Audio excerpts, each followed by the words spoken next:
oh, you must wake up in the morning and say, thank God for my amazing things that are happening. And you said, why would I say thank God? I'm an atheist. Right. And it was the first time I'd heard the word atheist on kind of public radio. Well, I mean, yeah, there shouldn't even be the word, should there? If people didn't invent gods, I wouldn't have to deny them. And it's just... but it's like... I was told when I sort of started breaking America to not mention I was an atheist. Really? Oh, 'cause first thing I did. On every first thing I did. Why? What am I going to lose? Imagine not doing something because people hate you because of what you are. That's you know, that's my only thing I've got. I'm a white, rich, middle-class man, but at least I'm hated for being an atheist. Do you know what I mean? And, I'm oppressed. I'm oppressed in 13 countries I'd never go to anyway. Have you seen a change in your, of the last, I don't know, that's 20 years or so, about how atheism is perceived? Well, I mean, you sort of do it, there's part of me that does it because I think I should, that there is someone being persecuted now that might, you know, I can't change the world, but what I mean, maybe someone in a Western world that thinks they shouldn't come out because it's a bad thing, because it's still a bad thing in Western society. In America, they took a vote, America, right? Probably that big bit in the middle of America, but we were voted least trustworthy group, joint bottom with rapists. So there's still a thing about, I better not say I'm an atheist, it'll annoy my mum or dad or granddad or school. There's still that. So you do that. Some of it I do it as an intellectual pursuit, because someone asks me a question, I'd rather give the right answer than the wrong answer. I'd rather tell the truth than lie, because it's easier, you know. I think the big thing, people think I run into churches and go, it's all fucking bollocks. I don't care, you know, I don't, but if I'm asked if I believe in God, I'll say no. I mean, you know, the tricky one is, I did a film called The Invention of Lying, where I did a scene where thank you, 7 people saw that film, where my mother in that is dying, and it's because I'm the only person in the society who can lie. She says, I don't want to go to nothingness, and I go, there's not nothingness, it's a beautiful place you go, and you're young again, and I invent heaven, right? And that comes from the fact that when my mum was dying, I did face a dilemma. If she'd have said, do you think there's a God? That's a personal thing, and that's you know. So I just try and be honest, really. And the other thing is, if someone else's kid, 5-year-old, asks me, do I believe in God? I sort of think, what should I say here? And I say, well, I don't, but a lot of people do. What do you think? You know, I try and there's still a level of diplomacy. It's not always my place. You know what I mean? Mm. I don't. But you know, my house, my rules. If someone asks me something on Twitter, I tell them the truth. It's, you know. And there's also this strange thing that I get from faithful people.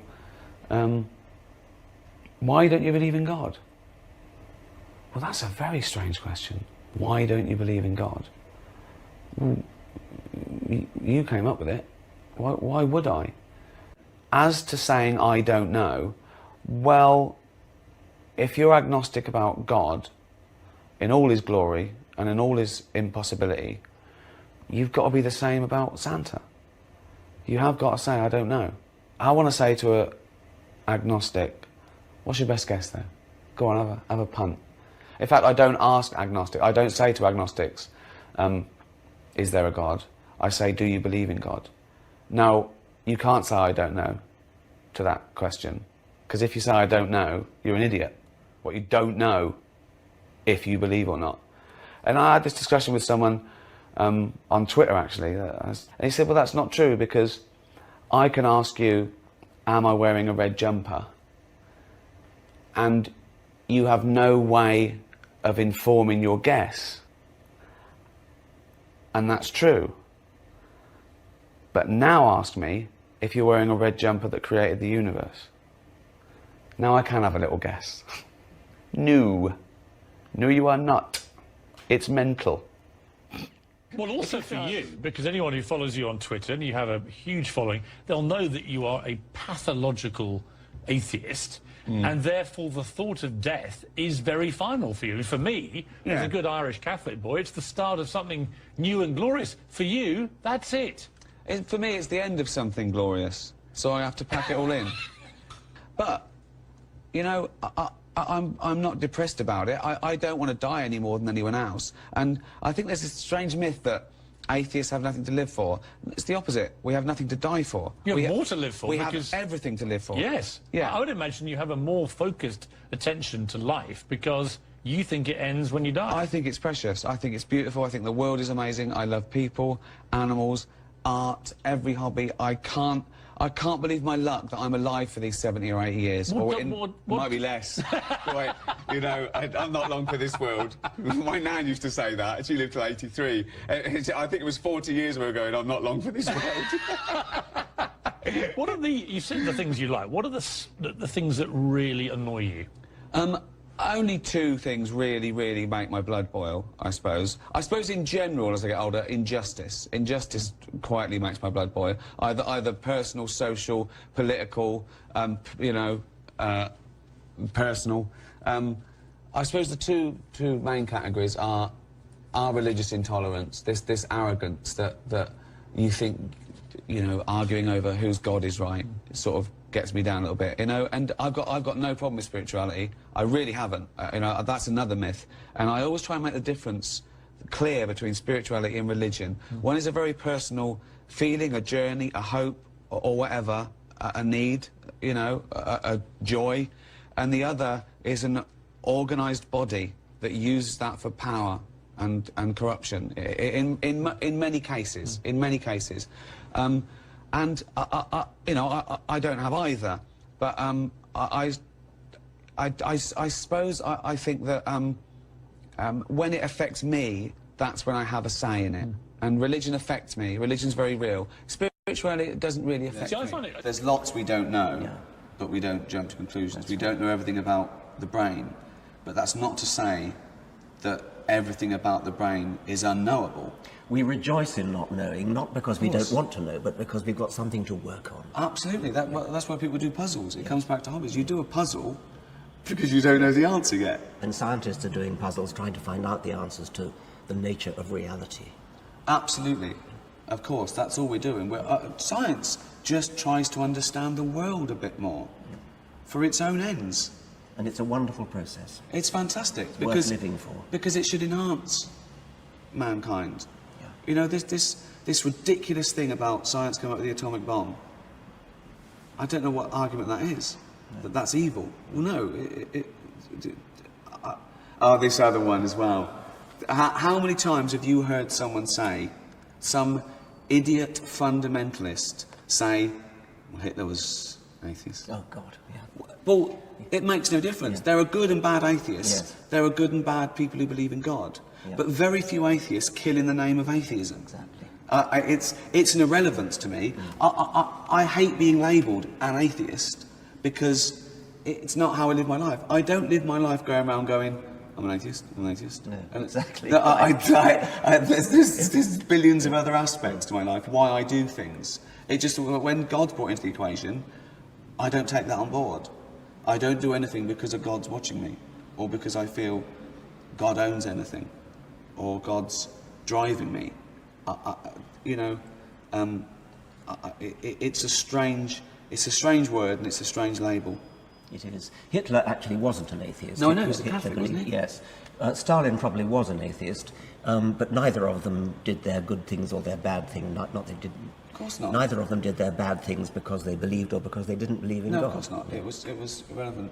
I remember. I think. What were you on? Were you on a show in America when someone said, "Well, Stalin and Hitler were both atheists," and I think you said, "Well, they both had moustaches as well." Yes. It's just as relevant. A totally irrelevant statistic.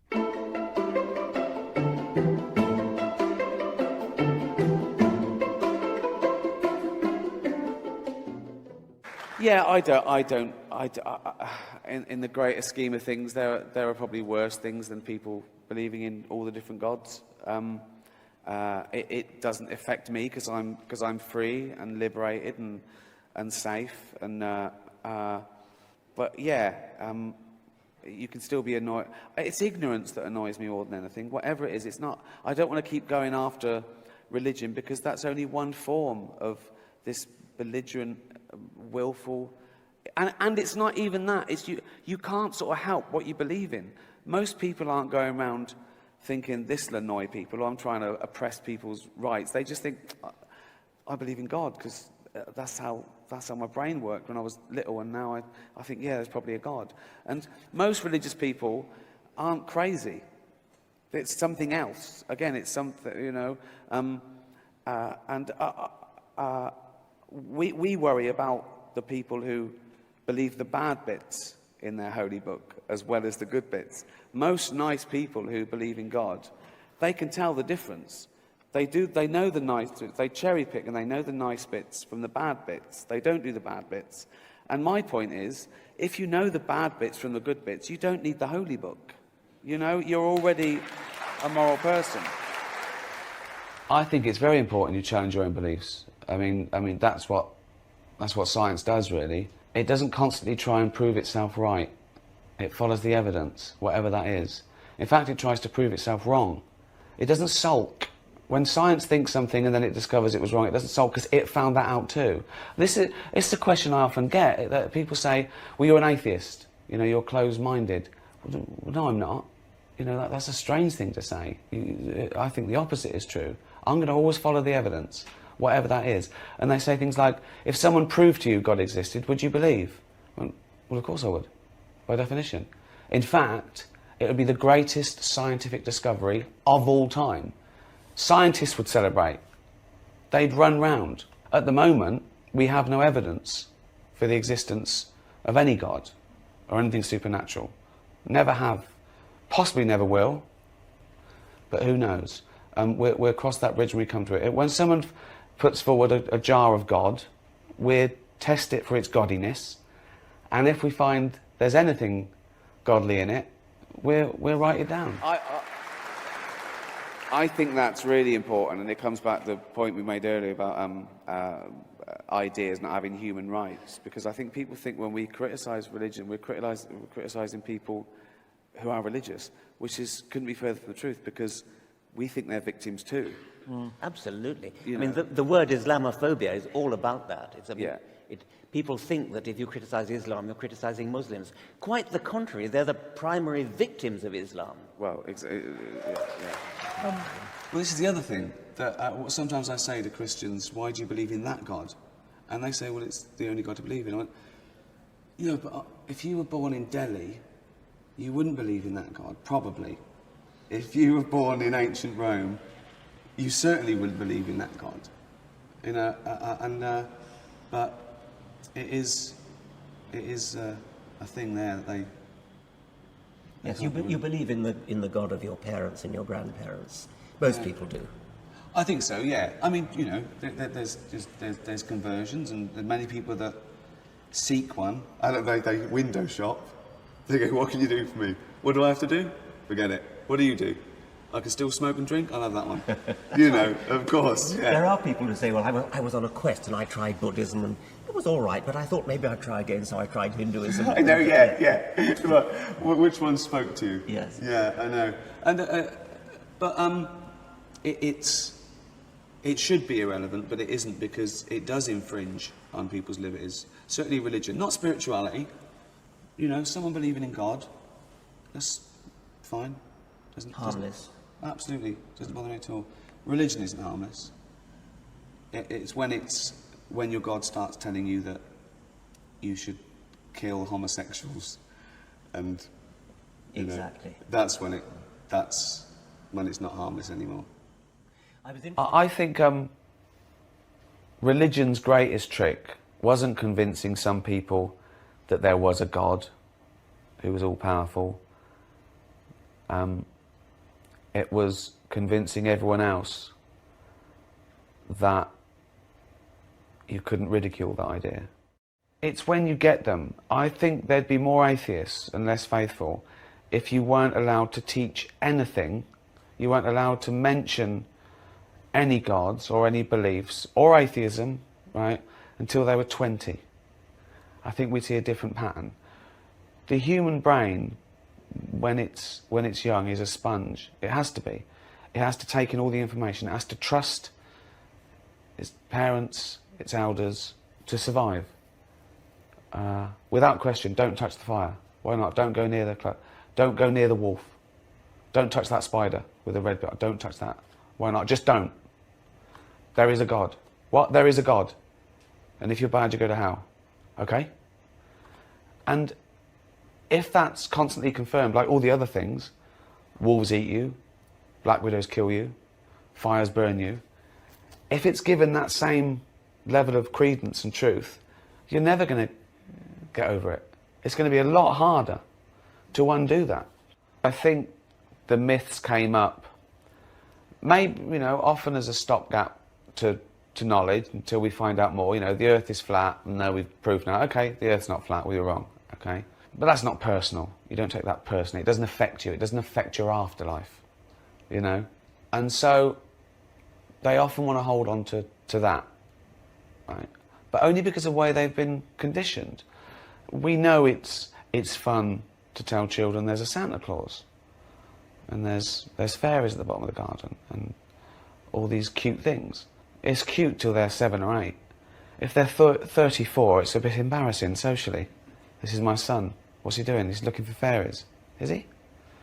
Okay, we better leave.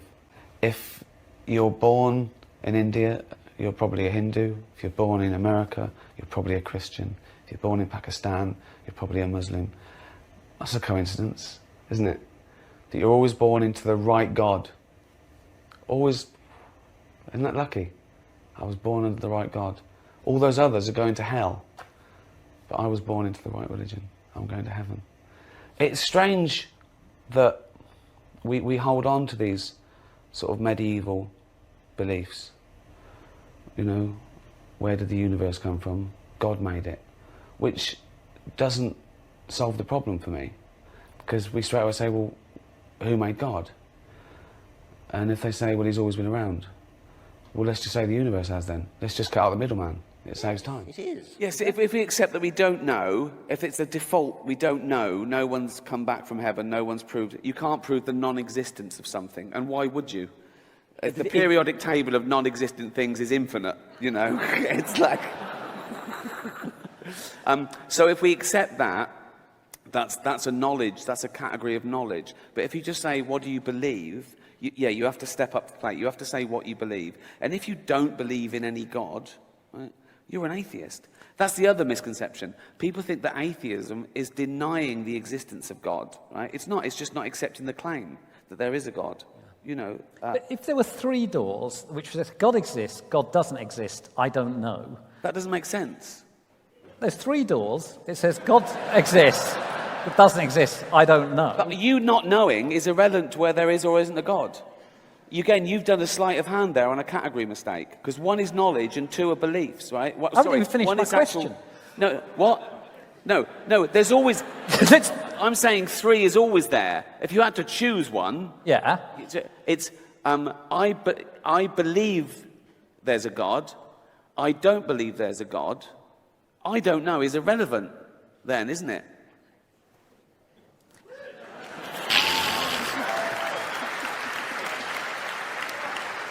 I think they have to lump us in with, agnostics, which I keep trying to explain that on Twitter, that they're not mutually exclusive. One deals with knowledge, one deals with belief. And so, people say on Twitter to me, it's illogical to be an atheist, you should be agnostic. And I say, well, I am as well. Don't agnostics get on your nerves a bit? Well,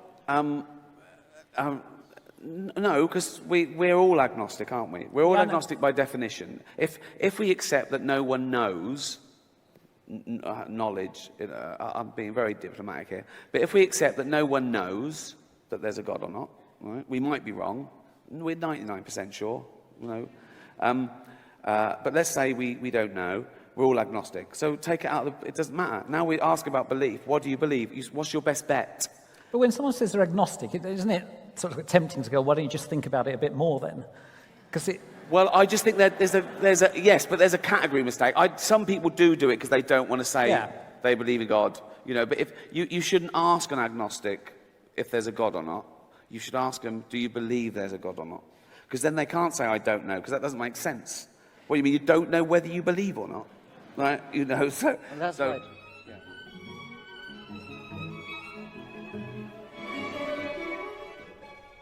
I never knew you were this weird. Really? No, because you kept it. We worked together for a couple of days. And I know. You're absolutely mental. In a nice way? Yeah. Yeah. But so, I feel sorry for them, right? No, I do, particularly fat women, because fat is a feminist issue. Men get fat and we just go, fuck it, all bought and paid for, you know.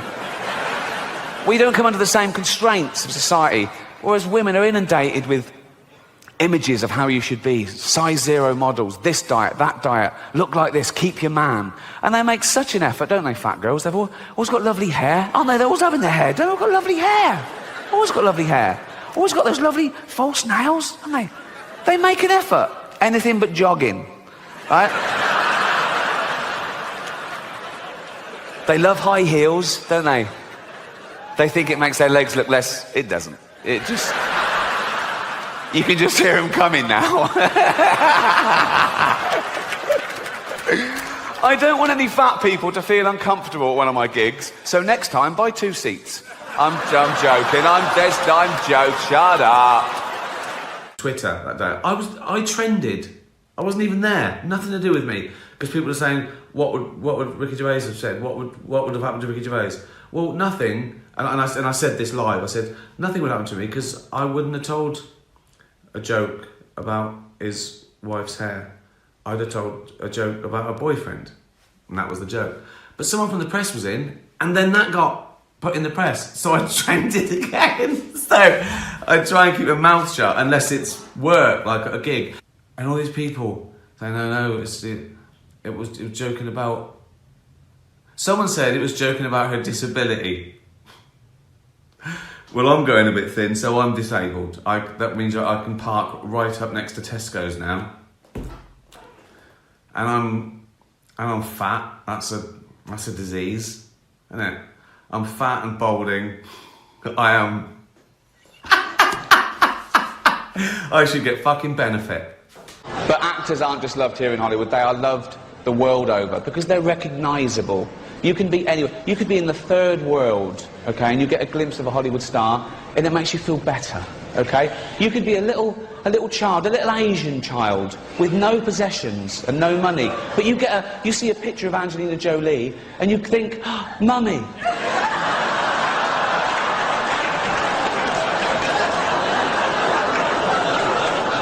Oh, thank you. Let's get on with it before NBC replaced me with Jay Leno. For everybody, you went to the Achilles heel of everybody. Like when you tell a woman who's, you know, that it's, you know, she looks old, that just hits a woman deep in the... Wait, let's say that too. I think you said something about the Sex and the City women, like about... I said it was airbrushed, and I said we know how old you are, girls. I saw one of you in an episode of Bonanza.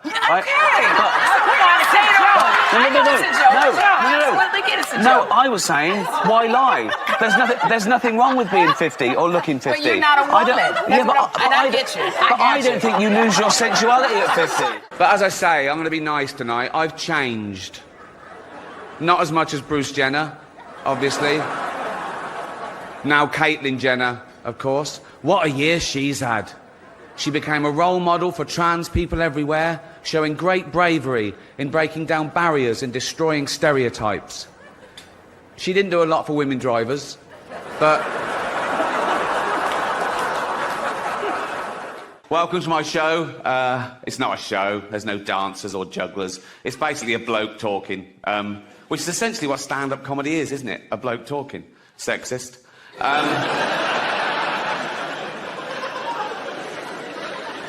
What about all the funny female comedians? Like, No.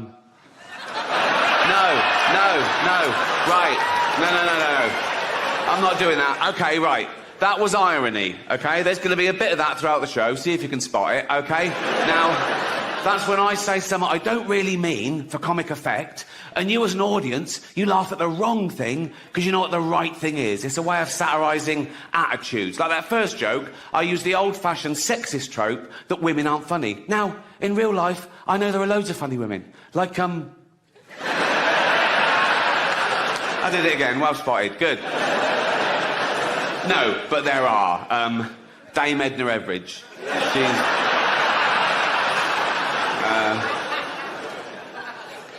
Eddie Izzard. She's brilliant, isn't she? She's not only a great comedienne, she's also a great actress, isn't she?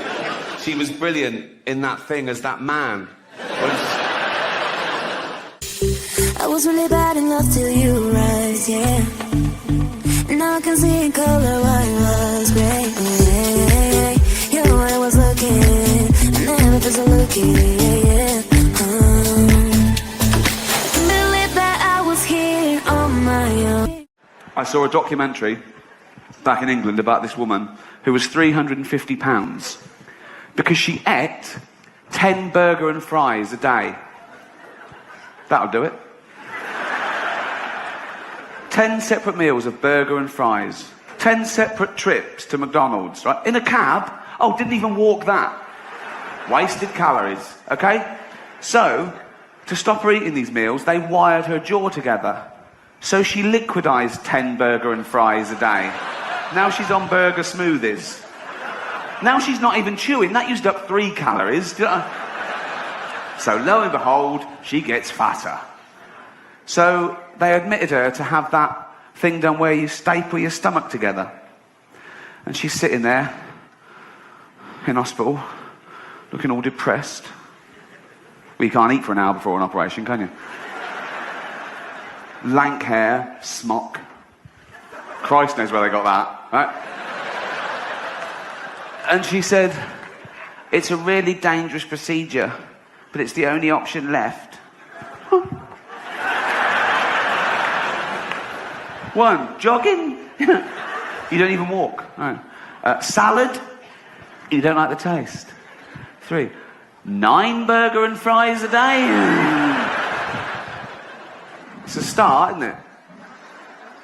It's a starter to her. Jesus. We have some fat people in Britain, but you, like everything else, are the gold medalists of that as well, right?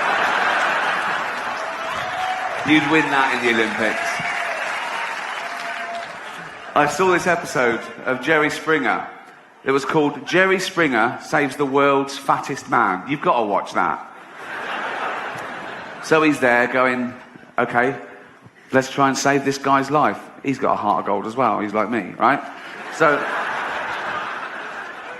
it cut to this guy at home in his house. They couldn't bring him to the studio. They had a camera crew there. And I say house, he was in a trailer, obviously. And he was like a big blob on the bed. He sort of filled the trailer. He looked like an uncooked souffle. And you could just see like his eyes in this doughy mess. And he was going, I don't want to die, Jerry. I don't want to die. And I felt sorry for him. I got over that. And they said, how much do you weigh? And he weighed 1,000 pounds. 1,000 pounds. Now, my point is this. When he weighed himself one day and he was, say, 500 pounds, didn't he think then that was a lot? Didn't he go, that's a lot? For a human. For what is essentially a land mammal, that's a lot. I'll only have 8 breakfasts today.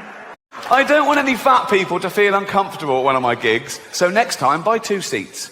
I'm joking, I'm joking, shut up. I'm not having a go, I'm just pointing out, you know. I was listening to the radio in England a few weeks back, Radio 4, quite highbrow. There was a discussion about political correctness. My name came up straight away, right? And there was this woman on there going, oh yeah, well it's not right. Ricky Gervais, he makes jokes about fat people. He wouldn't make jokes about gay people, would he? And being fat is like being gay. What? No, it's not. What? You can't choose your sexuality. As we've established, you choose whether to eat too much or not. You know, with your sexuality, you're born, you grow up, you discover you like same-sex relationships, and that's it. You're gay, okay? For being gay to be the same as being fat, you'd have to be born, be straight, grow up knowing you're straight, but gradually and consciously wean yourself onto cock.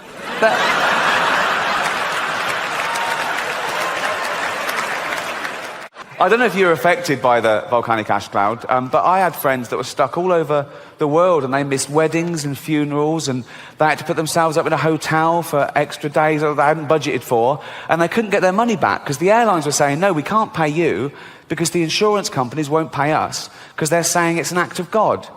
Well, what isn't an act of God? No, if you believe in God, that's sort of a definition of him, isn't it? That he does everything. Isn't that right? Everything is an act of him. He's all-powerful. He's everywhere at once. He invented everything. There was nothing before him. He invented time, everything. He's across it all, okay? He doesn't miss a trick, and he's not absent-minded. A volcano going off isn't like him going, fuck, I left the oven on. You know, it's... And who are these insurance companies that can decide what is and isn't an act of God? How do they know, okay? Have they got a hotline to God? They call him up, do they? Ring, ring, ring, ring. Hello? Could I speak to God, please? Speaking. Oh, I didn't think you'd answer the phone yourself. What do you want? Oh, that volcanic ash cloud. Was that you? Yeah. Yes, that was an act of me, all right. So I shouldn't pay out. No, don't fucking pay him a penny, son. No. Brilliant, brilliant. While I've got you here, did you make a tree fall on Steve Baxter's car? There's a lot of Steve Baxters.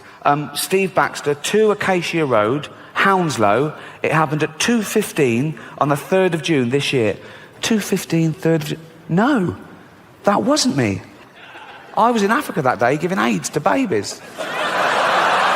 Mother, sitting at home, just reading the newspaper. This little girl comes running in. She's only 6. Hello, darling. Hello, Daddy. You've been playing? Yeah. In the park? Yeah. With your friends? Well, until the man came along. Till the man came along? Yeah, a man came along, and he asked my friends to leave, so it was just me and him. Darling, come over. Whatever happened, none of it was your fault, okay, darling? None of it was your fault. But tell Daddy every detail. What happened? He took me behind a tree so no one could see what you were doing. Oh, God, darling, and then what happened? He took my dress off. Oh, God, what happened next? What happened? He took his thing out. Oh, God, darling, and then what happened? Nothing, that was it. Oh, we'll make something up. He was the ringleader. Old Adolf. That name's died out, hasn't it? He killed that dead, didn't he? No one's calling their kid Adolf nowadays. No little Adolfs going to school. Loads of Brads and Angelinas, but no, look, you don't hear the teacher doing the register. Brad here, Angelina here, Adolf here. I do that quick so no one can take a picture of me doing that. No, but people make excuses for him. People say, oh, he was stupid, he was easily led, he didn't mean that. What do you mean he didn't mean that? They say, oh no, he was influenced by the political philosopher Friedrich Nietzsche, right? Because Nietzsche wrote this paper talking about a Superman. He said, not all men are born equal. And Hitler misinterpreted this and went way too far with it. And think of that. You're a great scholar, you've done this work, and you get a call from the Fuhrer. And the Fuhrer goes, all right, Nietzsche. He goes, yeah, good, what do you want? He goes, just read your book. What do you think? Love it. Love all that, man and Superman, not everyone's equal, kill all the Jews. Sorry? Not everyone's equal, so kill all the Jews. I didn't write that. I read between the lines. I didn't mean that. That's terrible. You haven't been killing Jewish people, have you?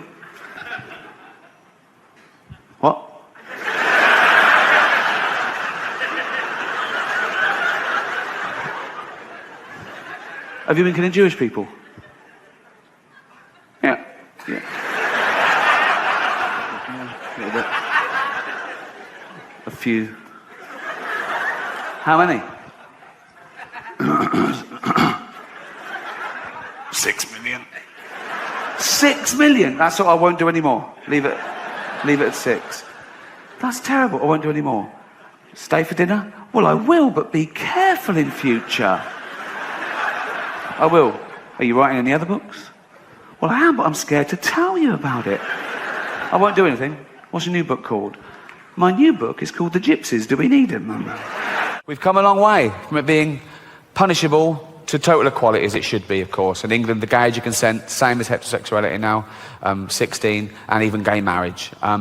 Although, ironically, the one place that was really ahead of the game fell behind a little at the last election, California. They had a referendum, they put it to the vote, and they voted no to gay marriage. I mean, in California, there's people going, that's why we moved here. I mean, it's a strange sort of bigotry that you can affect someone else's lifestyle that doesn't affect you back. It's not like they asked a bloke once, said, sorry, do you mind if these two men get married? He went, no, fine, okay, jack them off then. What? I didn't know that was going to...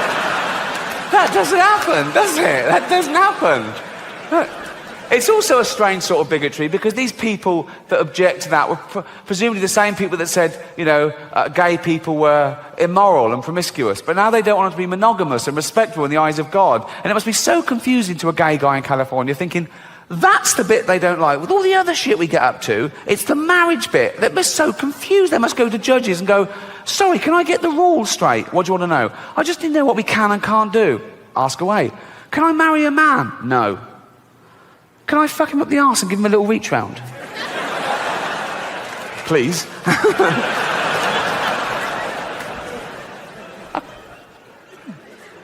Can't marry him? No. But and the little... Can I...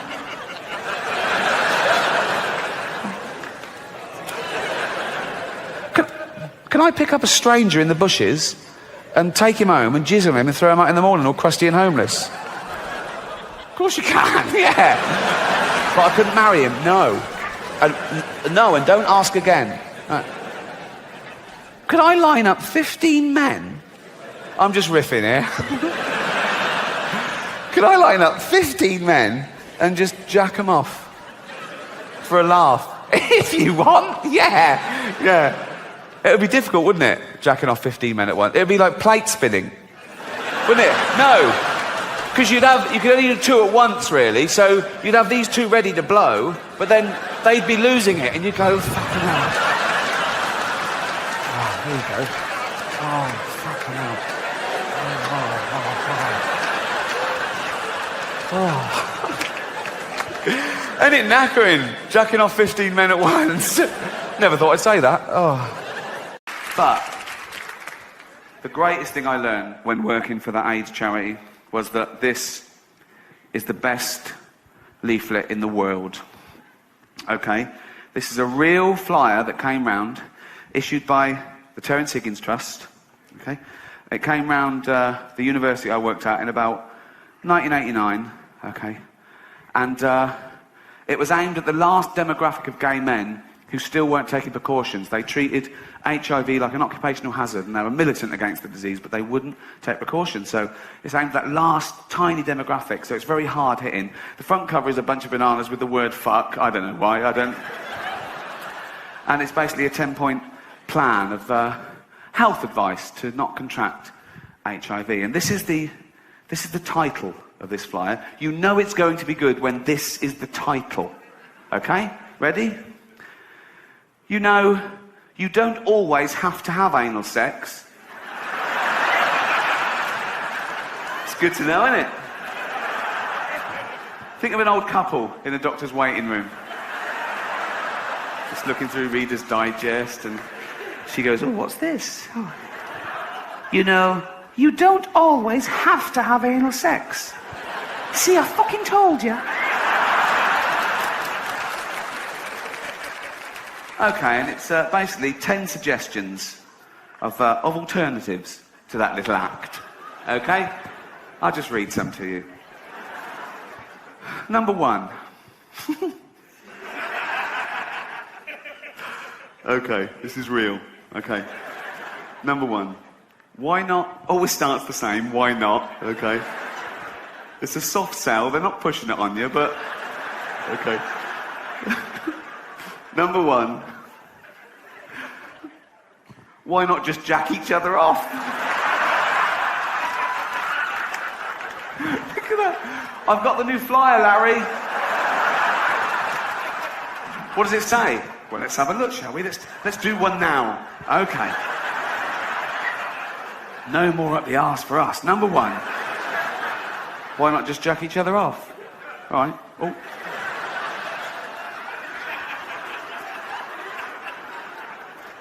Number 2. Always starts the same. Why not? Right. Number 2. Why not just come on his back? It's the casual nature of it.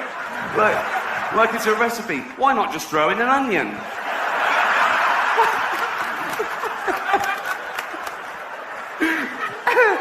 Imagine going to the doctor. Hi, doctor, I'm a gay man. I'm in a relationship, but I'm worried about the threat of HIV. Is there anything I can do? Just come on his back.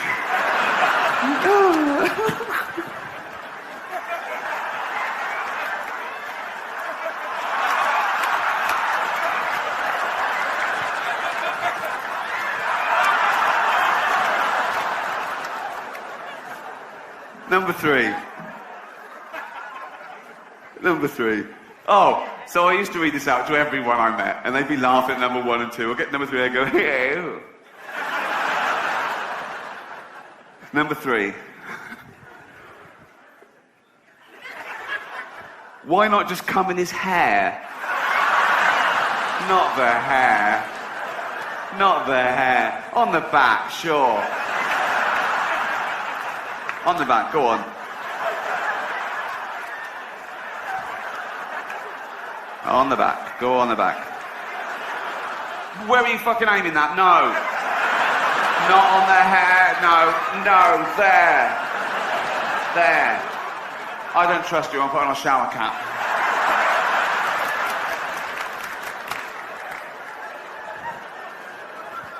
Not the hair. Number 4. Oh! Okay, I have not before or since heard such great use of the term e.g. as in this next sentence. Number 4. Why not try? So that people can think this is a bit difficult. Like, just please have a go. Okay. This isn't brain surgery, this next one, but they put in try. Okay. Why not... Why not try coming into some fruit? E.g. watermelon. Like, they put that out without that bit, and people were going, well, what fruit? Oh, not a pineapple. Fucking hell. Oh, no. Oh, what fruit? Just need to be specific. We thought arses were all right. They're not. What fruit? Watermelon. Thank you.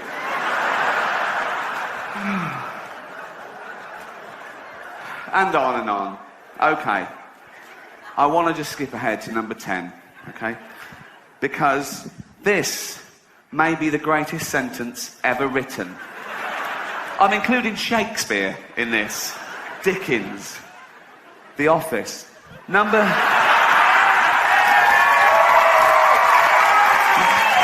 Thank you.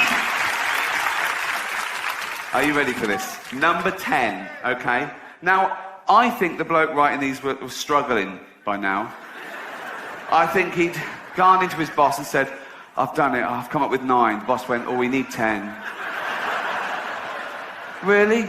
Yeah, we need 10. I've got 9. We need 10, really. I'm coming in hair and fruit and everything. I mean, we need 10, we need 2 rows of 5. We need 2 rows of 5, definitely. It's the symmetry I like. Just come up with another one. You've got half an hour. We go to print. You've got... So he went back in and he came up with number 10 at 1 minute to 6, I think. Okay. Number 10.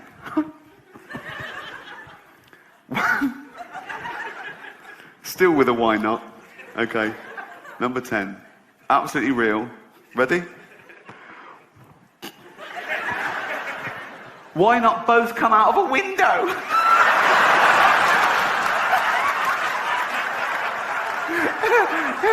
It doesn't even say if it's a first floor window. Morning. No, this is number 17, number 19's time. Thank you. Morning. That's why it's my favourite leaflet of all time. Thank you. Fun and educational. When we're discussing things like, oh, what do the audience expect or what do they want, there's something in me that says I don't care. It's not up to them. It's not up to them. I'll do exactly what I want, and that, you know, then you come. And, if you didn't like it, I don't care. Yeah, don't come and see me again. Don't ever come and see me again. I think as long as because I just don't want to be judged. I really don't want to be judged. Well, every year I get rid of, I don't know, 10 or 20%, and I add, and so it's every 5 years or 4 years. I don't really keep track of it. Right. But I do feel like there are those core things. But you don't work like that. You like to create a show, and that's the show. I like a whole. But those 200 shows you do. What did you say? 200 or 600? About 200. Okay, so by the end of that, that's an act. That's an act, and that's ready for HBO if they want it, and bye. But you must be coming up with stuff all the time, and you gradually evolve the act. You do new stuff. Yeah. So I like to keep evolving it. Like Jack Welch ran GE. Every year he fired the bottom 10%. Right. That's the way What's I do your it. oldest stuff? How old is your oldest stuff? Like, is this like sourdough bread that there's always a piece from? 10 years. 10 years? Yeah. I've been doing suction grade 10 years. Yeah, I can't. I mean, I'm like, I grew up Woody Allen, Prince. I like short geniuses. Every year Woody Allen has a new movie. Every year Prince has a new album. Right. There's well, that's why I look at it like you're writing a book. And that's the way I look at it. Like, but Jerry's point is that stuff. when you go and see Prince, you want to see his greatest hits, not his new album you haven't heard. No, not necessarily. I want to see both. Not necessarily. I want to see both. But I think if you leave out... Maybe today I want to see the hits, but there was a moment there there was a 20-year period in Prince's career where I just wanted the new shit. I couldn't wait for this. Well, you know what I always think is that if people come and see you, because I have an ongoing relationship with my audience, I think, and a lot of people come back to see me. If somebody sees you on TV doing a special and they see the stuff they love, and then they come see you live and they see it live, they'll actually be happy. Right. But they won't come back again. They'll go, I know what that guy does. If they come and see you live after the special and it's completely different. Yeah, I don't know where that's another argument Chris and I have had. Are they coming to see you or are they coming to see the act? They're coming to see you. They're absolutely coming to see you. Of course, but this level, of course they are. They're not coming to discuss the evolution of the comedy. They're coming to see Jerry Seinfeld, aren't they?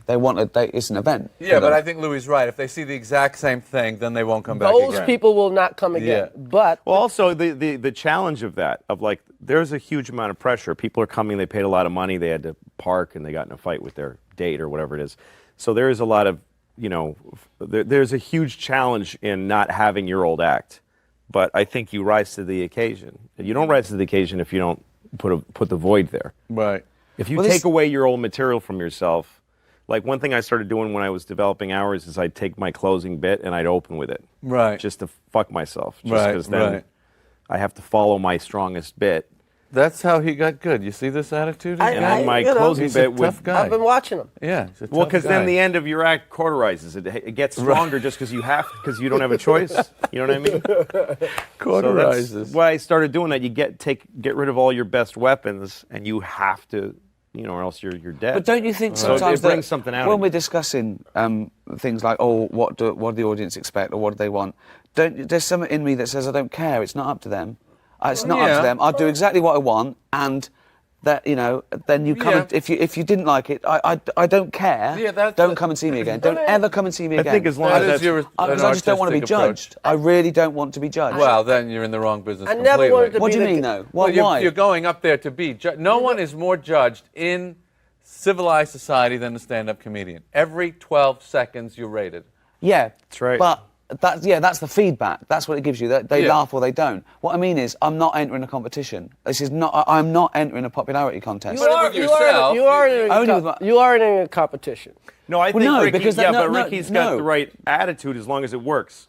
In Well, other words, it seems to be In other working. words, he doesn't care, and that's funny to people, and that's making them laugh, so it's okay. Artistically, you're not entering a Yeah. competition. You're absolutely right, and you should write for yourself, blah, blah, blah. Yeah. But when you play Radio City Music Hall or Madison Square Garden or whatever, you're competing with Led Zeppelin that was there the night before, or Prince, or Well, whatever. you're competing with something. You're competing with to sell those tickets. Whatever I mean, you have to get to a level to sell a certain number of tickets. I mean, every room you're in. You're competing with the people that played that room, and you have to be at least as good as the other people that played that room. What I mean is, I don't How's change that? anything that I wouldn't want to do or has ever done to find an audience. I do what I do, and somewhere in the world, there's enough people that want to come and fill that venue. Absolutely. That's exactly right. It's like Darwinist, really, because you have your thing that you do, and then people flock to it. And if you don't, if they don't, they don't, and then you die. Remember the first time you met another kid that was funny? Yeah. That was a big That deal. was just so exciting. That was a big deal. I was in third grade,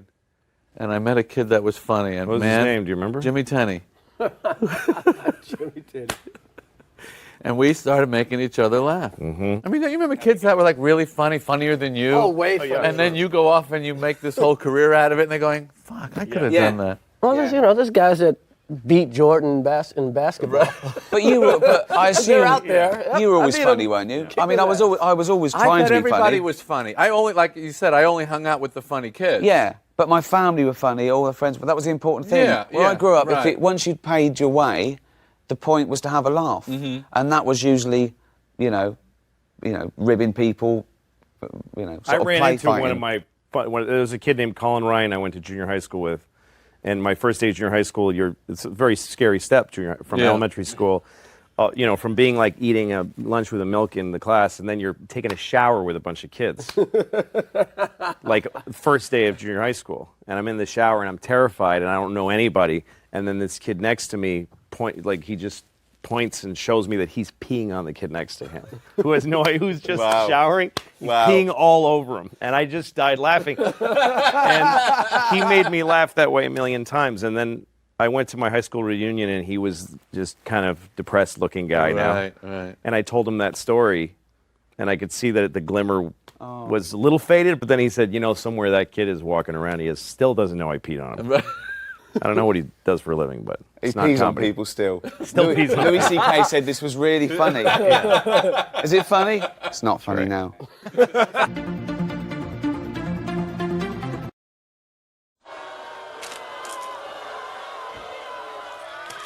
Larry? Hey.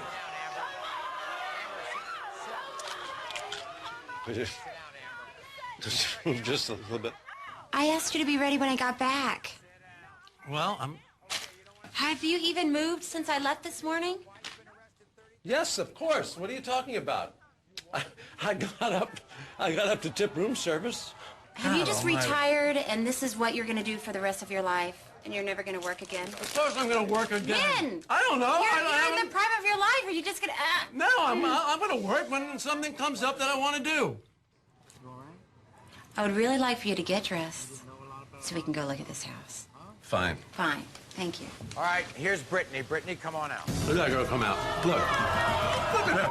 You don't know me. You don't know me. Yeah, you don't go fuck yourself. That's right. Yeah, come on. That's right. Oh, yeah. Come on, come on. Yo, fuck you. Fuck you. Yo, fuck you.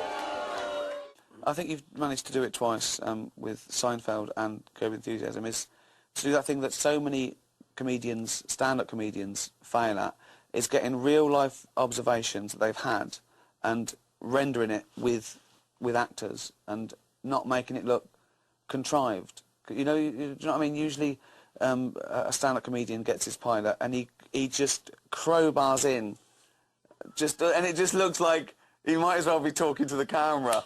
And then you want to go, well, it's good, but I know where you're going wrong. Because he's doing all this stuff from his act. Exactly, yeah. Right. And I see these comedians on chat shows where when someone said, they say things like, so, did you come on your bike, Larry? Oh, don't talk about bicycles. Oh, bicycles, schmicycles, listen. Oh. And it's just... I know. This is crowbarring stuff in, when you work somewhere, it's crowbarring stuff in, but it's making it look like you're not. And that's why I think naturalism is so big and high on the agenda now in comedy. You're a stickler, as I am, for for reality. When something takes you out of that reality, and it takes you completely out of the scene, don't you think? I want to see someone get their hands dirty. I want to see a bit of their life. Yeah, also, I was never a big joke guy. No. You know, because, I mean, that's the one thing about so many shows is that everybody's saying all these funny things, right? The audience is laughing. Yeah. But nobody else is laughing. Exactly. They're saying jokes to their friends. Yeah. And then the friend doesn't even smile. Absolutely. And then the friend says something else equally as funny. Like everybody's always has to say something funny. I remember the first time I saw that reversed was, I think is it Play It Again, Sam, when Woody Allen gets beaten up when he goes home and he starts making Diane laugh. You got into a fight? Yeah. With who? Some guys were getting tough with Julie. I had to teach them a lesson. Are you all right? Yeah, I'm fine. I snapped my chin down onto some guy's fist and hit another one in the knee with my nose. Where's Julie? Oh, she ran off with the leader. I think they're getting married.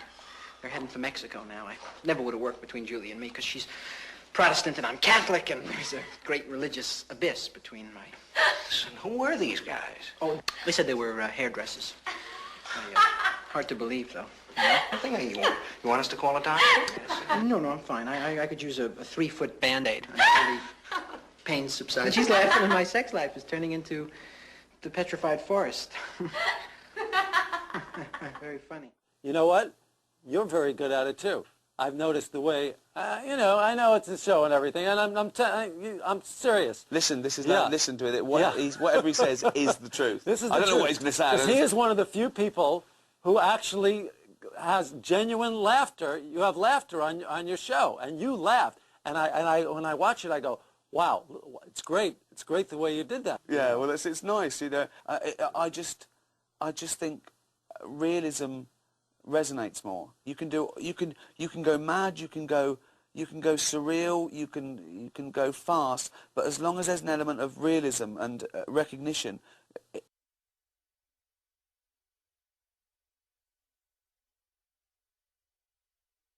I did an interview and they were asking me my favourite things and lists and stuff, and I put George Costanza as the best sitcom character of all time.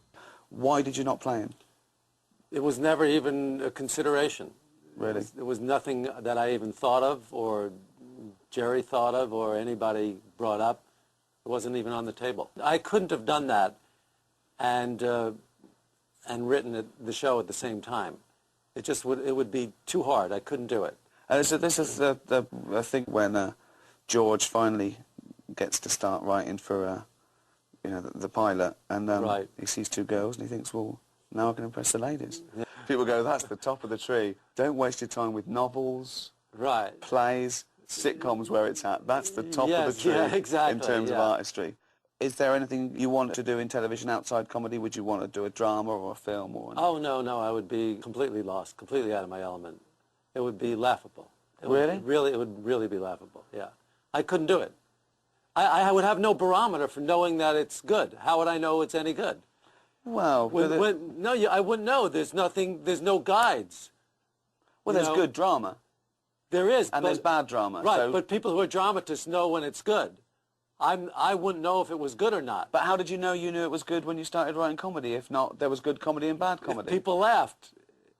People were laughing at this comedy club where people were going, what the fuck? It's that thing. I go to one of those comedy clubs and people go there and go, anyone here smoke? Anyone smoke weed? Get the munchies, don't you? What they should do. And I'm looking round at people and they're going, hey, you do get the munchies! You get the munchies! They're bursting. They haven't heard this stuff before. I know, it's unbelievable. I think, well, you're all idiots. Yeah. Just, forget it then. If you're saying what everyone's thinking, you're not doing anything. Yeah, there's a fine line there because you don't know. Are people laughing because they thought of it, or because they thought of it and now they're hearing it? Or... Well, I think comedy has to be recognition, but it's absolutely pointless doing comedy to a room full of people that could just about do it themselves. What I want to do is I want to do things that nobody else can think of. Absolutely. You know what I mean? Absolutely. You want that's what you want to do. You know, so many times when I'm watching your shows, I'm going, I wish I would have thought of that. Oh, yeah. Oh, wow. You know what I mean? I suppose that I want the right laugh. I want to look around. Yeah. I want to look around and go, right, they're not laughing. That's a good sign. Yeah. That's good. I didn't want them to laugh. Right. I don't want you to like. I don't want you liking my comedy. Well, I had plenty of that when I was doing stand-up. I heard a rumor that sometimes you'd go out and you look at the audience and go, nah. Yeah, I did that. I did that once. Yeah. And was that heartfelt? That wasn't totally. a gimmick. No, that it was wasn't a gimmick. You looked I out. got up on stage. I looked out at the audience. I kind of took them in. I looked around. What they like? What was the demographic that said to you they're not going to like this stuff? Just people I sensed no connection with. Nobody I ever wanted to sit down with and talk to. I didn't want to be talking to. I could tell on first sight. You know, my hen parties and bachelor parties. Yeah, right. Yeah. Exactly. The warm-up guy throws stuff out and shows his ass. Right. Yeah. Yes. Brilliant. Yeah. Right. And I looked out and I went, no. Yeah. And I flew a few weeks after 9/11, and after 9/11, the world went a little bit crazy. You know, understandably, the rules changed, and there was a lot of anger and fear and confusion and finger pointing. And I'd always consider myself quite a rational, liberal sort of guy, and I tried to remain that way after 9/11. And even in in the pub with mates, I'd be the ones going, no, you can't say that. No, that's a generalisation. That's ridiculous. No, that's unfair. You can't tar everyone with the same brush. No, it's still the safest form of transport. It's 16 million to 1, the chance of trying to be rational. That's in a pub. When I'm flying, it's more like, check him again. Can we check him again? He's getting on this, but do you mind if I check him? Can I just... And after 9/11, with all the checks, I still tried to remain sort of rational and philosophical. I was thinking, right, it's harder now than it ever was to get a bomb on the plane. This is, the restrictions are tight. It's safer now. And then I found out that a terrorist doesn't even have to get on the plane now with a bomb. They found heat-seeking missiles, and they could just park up in some sort of lay-by and take the plane out within the first 10 minutes of takeoff. So now I'd be on the plane going, right, we're out of range. Who's got the bomb, right? And as I say, I flew a couple of weeks after 9/11, internal...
We'd just be on the news. I'd probably be the only one get name-checked on the news. You'd be 230 others, but which is some consolation.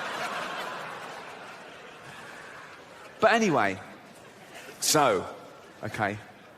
Once I was flying back from New York, okay, 9:25, a Saturday night, JFK to London Heathrow. BA, first class. Okay. Now, this is my point. It's fear that threatens rational thought, I think, okay? I'm there. Now, the whole week leading up to that flight, I don't know if you remember it, or it's happened more than once, I don't know, it was a couple of years ago, on every news channel in America, there was a rolling ticker tape that said, America on red alert. We've had intel, there's going to be another 9/11 in a major city, probably New York or LA, okay, this weekend. Do not fly unless you absolutely had to, right? I had to, I was filming. And, right. So, I'm the only one in the first class lounge, okay? And I still tried to remain rational. I was thinking, no, it's safer now. Everyone's looking for a terrorist today. They'll leave it till Monday, right? And then it happened. The thing that threatened my rational thought. I had a bit of a mini breakdown. Into the first class lounge, about 30 minutes before boarding, came this guy. I don't know whether he was North African or Middle Eastern or Asian, but he had all the gear, right? Beard, steered attaché case, okay? And here's your middle class sort of liberal. I went,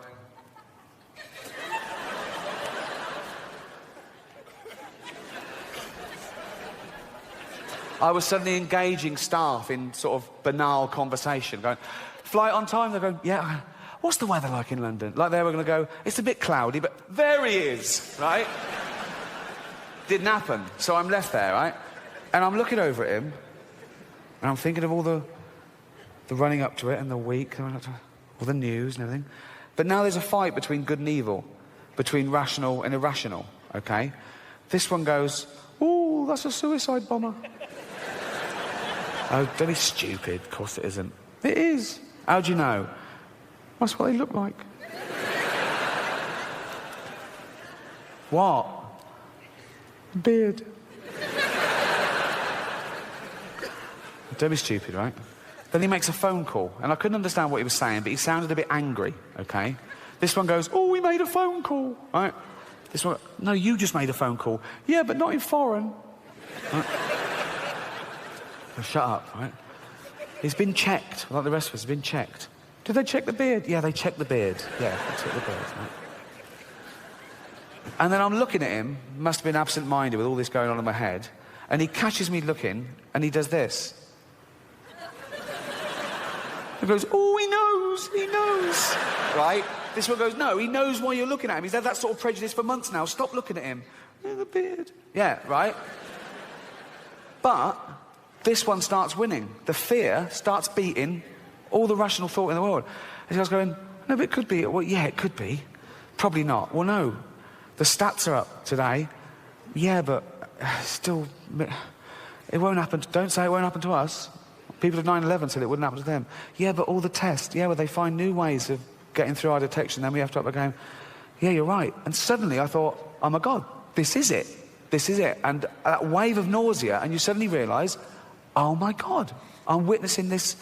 This one goes, okay, right, let's report him. This one goes, no. Why? In case someone thinks we're racist. No, fuck that. Let's report him and be a wrong, embarrassed, live racist, just in case, right?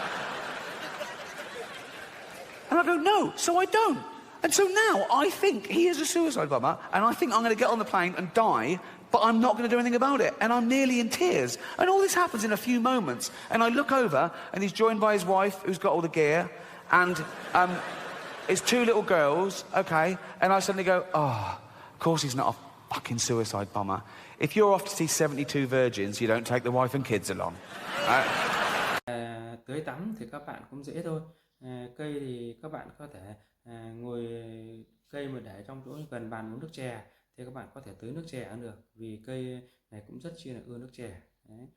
Mỗi một tuần đấy, thì các bạn chỉ cần cho độ 3 đến 5 chén nước. Đấy. Thế rồi, cũng không cần nhiều nước lắm, vì cái cây này nó cũng chỉ nhu cầu nước chỉ dùng như thế thôi. Thì mỗi một một chậu như thế, là vì chậu của mình nó cũng nhỏ nên chỉ tầm đủ 3 chén nước đến 5 chén nước một tuần là đủ, nó tương đương với lại mỗi ngày một chén nước rồi, là cây cũng đủ dinh dưỡng để nuôi cơ thể. Thì về cái chất cây này, như các bạn quan sát thì thân thì rất là tròn mập các bạn, đấy, rất là mập, và màu thì rất là xanh, như các bạn quan sát đây, đấy, rất là xanh từ gốc đến ngọn. Đấy, lá rất xanh, thì lá thì rất là dày lá các bạn nhé. Đấy, lá rất dày lá và tròn lá, đấy, cứng lá, rất là chắc. Đấy, như các bạn quan sát trong video đây, mỗi một cái cây này thì trung bình mình để xem là bao nhiêu lá. Đấy nhá, 2 này, 4 này, 6 này, 8 này, 10 này, 12 này, 14 này, 16 này, 18 này, 20 này, 22 lá.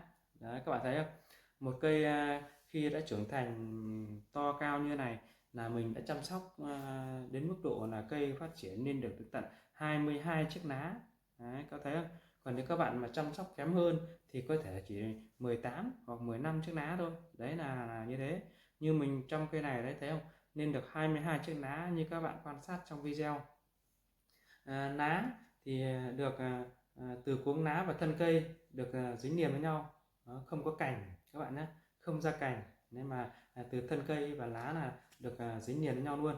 Đấy, và những cái dọc lá như các bạn quan sát đấy, từ cuống lá cho đến đầu lá là cũng có một cái đường sống mương. Đó, rất chi là chắc, giống như bà con trạch đấy, rất chi là chắc, để giữ cho cái thân lá không thể ấy được, rất cứng lá. Đấy, thấy không?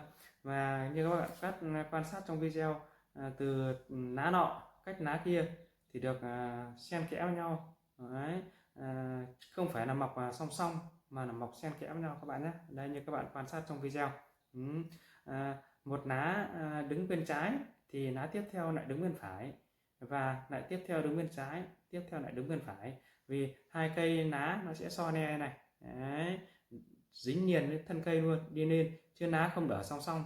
Đấy, hai lá không song song này mà đã được đứng so ne như các bạn quan sát trong video, thấy không? Đấy, rất trên là so ne. Đấy, như các bạn. Đấy, thế thì về cái của cái cây này thì nó cũng rất chi là có những cái tác dụng các bạn nhé.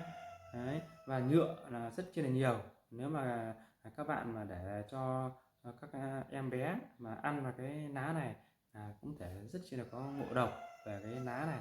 Bởi cái lá này là trồng phong thủy và làm thuốc với cái qua sự chế biến của con người chúng ta thì mới được. Còn nếu mà gia đình mình mà có cháu bé tập tễnh biết đi mà các cháu đã rứt cái lá này vào mà ăn sống vào là rất chi là nguy cơ đến ngộ độc. Vì từ cái lá này trở đi, vì bản chất của cái lá này rất chi là nhiều nhựa các bạn nhé, nhiều nhựa, cho nên là và nhựa là nhựa độc. Thế cho nên là các bạn khi trồng cây này ở trong nhà hoặc là bất cứ văn phòng nào thì khi có cháu bé là các bé cũng phải để ý. Đấy, tránh sợ các bé nhai phải cái cây này. Đấy, thế là qua video này mình giới thiệu sơ bộ với các bạn như vậy để các bạn tham khảo và tìm để trồng mỗi khi trong văn phòng các bạn làm việc, để thể hiện những cái sự tư tưởng thoải mái. Xin chào các bạn và hẹn gặp lại các bạn ở video lần sau. Xin chào tạm biệt.